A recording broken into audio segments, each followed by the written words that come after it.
It's a Minimalist Monday edition of Optimal Finance Daily, episode 541. If less is best, why do I still want a Porsche? By Arvind Devalia with BeMoreWithLess.com. And I am Dan, your host, and this is where I read to you from some of the best blogs on personal finance. I'm here each weekday reading articles from fantastic blogs like Mr. Money Mustache, I Will Teach You to Be Rich, Get Rich Slowly, Budgets Are Sexy, and more. It's sort of like a gigantic ongoing audiobook, and it's all free of charge.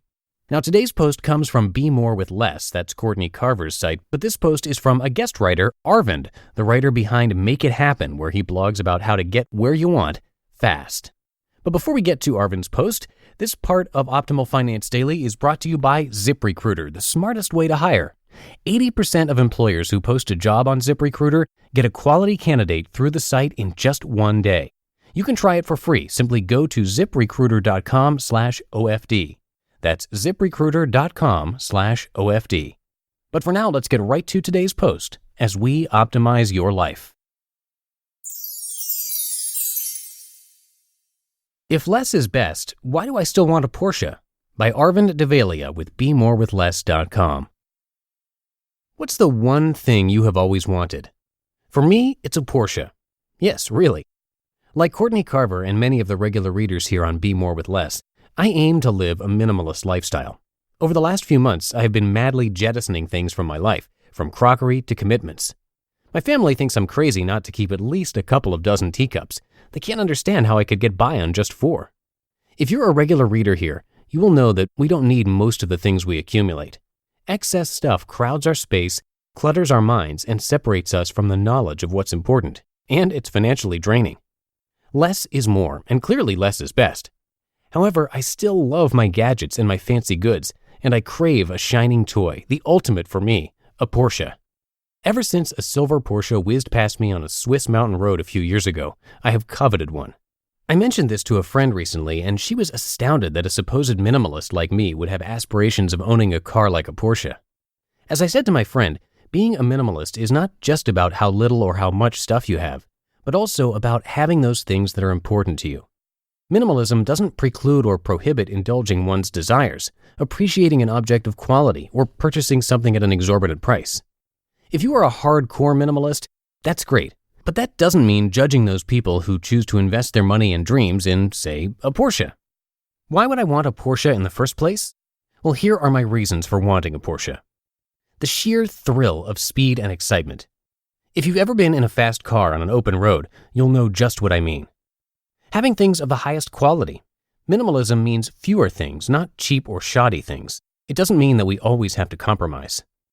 Not living a life of self-denial or sacrifice where only completely necessary possessions are acceptable. If an expensive pen, a designer brand bag, or even a Porsche does it for you, then why not go for it? Experiencing the delicious feeling of abundance that has nothing to do with an abundance of things. It's an abundant world, and abundance is our birthright, or so all the inspiration gurus keep telling us. There's plenty to go around, though perhaps not necessarily a Porsche for everyone. Travel in the best, most comfortable way. Luxury is good and not against any notions of how minimalists should live their lives. So, should one get a Porsche? Well, firstly, there is so much talk of minimalism and simple living that sometimes I feel people are jumping on the minimalist bandwagon for the sake of it. Has minimalism turned into a sick game of keeping up with the Joneses? But at what point does a car like a Porsche, or indeed any car or other item you want, become an excessive luxury? Look at the luxury products you might desire in your life and ask yourself some key questions which will inevitably convince you that you can certainly live without them. Do I really need them? Why do I need them? Where do they fit in my priorities? And are they really affordable? By these criteria alone, surely a Porsche is an extravagant luxury. And if I want to find true contentedness within myself, I will let go of this desire. For a start, I can't imagine my hero and mentor Gandhi wanting a Porsche. Here's my guide to help you decide whether or not you should get that luxury product. 1. Look at your values, priorities, and life goals. Your purchases must be in line with who you are and what you stand for. If it's a big ticket item, ask yourself if it would be in line with your values, priorities, and life goals. Take some time to think about what you are spending your money on and base all your purchases on these deeper considerations. At the same time, remember that you do also want some fun and thrills in your life. 2. Create a long-term financial plan. This is all about managing your priorities. Create an emergency fund and also set aside target sums for retirement, taxes, school fees, etc. before you spend on the fun stuff. An expensive purchase made recklessly now could mean having regrets for years to come. Consider it well and never make a decision on the spot. The value of any acquisition is not what you pay for it, but the value you derive from it. So ask yourself, will I derive enough value from, say, a Montblanc pen, a Gucci bag, or a Porsche to put it above other things on my priority list? 3. Stop competing with others.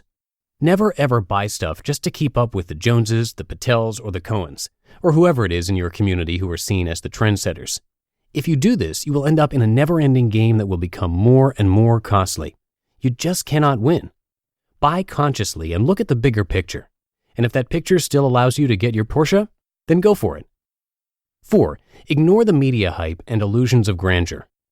People identify high-profile branded luxury items with prestige and exclusivity, and we are bombarded daily with marketing messages about how what we possess says a lot about us. I admit that I've partly succumbed to media exposure and my belief of what owning a Porsche would say about me. Are you too looking for external signs of success? What do you think your Porsche would say about you? Will it be a sign that you have arrived, or will you truly enjoy it on its own merits? 5. Look at alternate ways of fulfilling your speed bug or thirst for grandeur. There are various ways of getting the thrills and excitement that you feel you'll get from your luxury purchase. For example, you could hire, borrow, or steal a Porsche, though I don't advocate the last method unless you also want to be driven in an almost as fast police car. Also, remember that your eventual fulfillment from that long-coveted item could be short-lived. 6. Make sure you know the hidden costs. Whatever you buy, check out in advance the running costs, if any, of your coveted item. For example, just imagine the hefty insurance premiums and servicing charges on a Porsche. And that's before you take into account the instant depreciation that occurs the moment you drive a new car off the showroom forecourt. 7. Look at the bigger picture. What impact will your purchase have? For example, the environmental impact of fast cars has already been documented. If you are concerned about the environment, will you still purchase a gas-guzzling vehicle? Also, luxury items are a temptation to thieves. Will you be at risk of robbery? And will you be constantly worried about losing them? The way forward. It all comes back to this. What's really more important to you?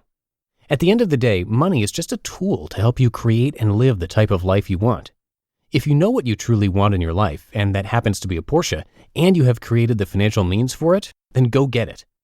With money comes the responsibility to spend it wisely. Yes, be careful how you spend your money and on what. But frugality doesn't mean giving up on your dreams. You can be frugal but not give up on some of the things that excite you and make your life more fun. Just find the right balance between what you want, your motivations, your priorities, and what you can afford. P.S. And if you ever see me in a Porsche, please check with me immediately to find out if it's really mine. You just listened to the post titled, "If Less is Best, Why Do I Still Want a Porsche?" by Arvind Devalia with BeMoreWithLess.com. And a big thank you again to ZipRecruiter for sponsoring this episode. Are you hiring, posting your position to job sites and waiting for the right people to see it? Well, ZipRecruiter knew there was a smarter way, so they built a platform that finds the right job candidates for you. ZipRecruiter learns what you're looking for, identifies people with the right experience, and invites them to apply to your job. These invitations have revolutionized how you find your next hire. In fact, 80% of employers who post a job on ZipRecruiter get a quality candidate through the site in just one day. And ZipRecruiter doesn't stop there. They even spotlight the strongest applications you receive so you never miss a great match. The right candidates are out there. ZipRecruiter is how you find them. Right now, my listeners can try ZipRecruiter for free. That's right, free. Just go to ZipRecruiter.com/OFD. That's ZipRecruiter.com/OFD. ZipRecruiter, the smartest way to hire.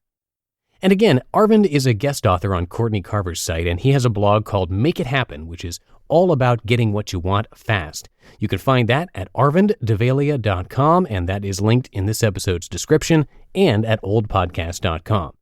Now, tomorrow I'll be back again reading a post from regular contributor Kristen Wong. Her book is actually coming out tomorrow, so that'll be an episode in her honor.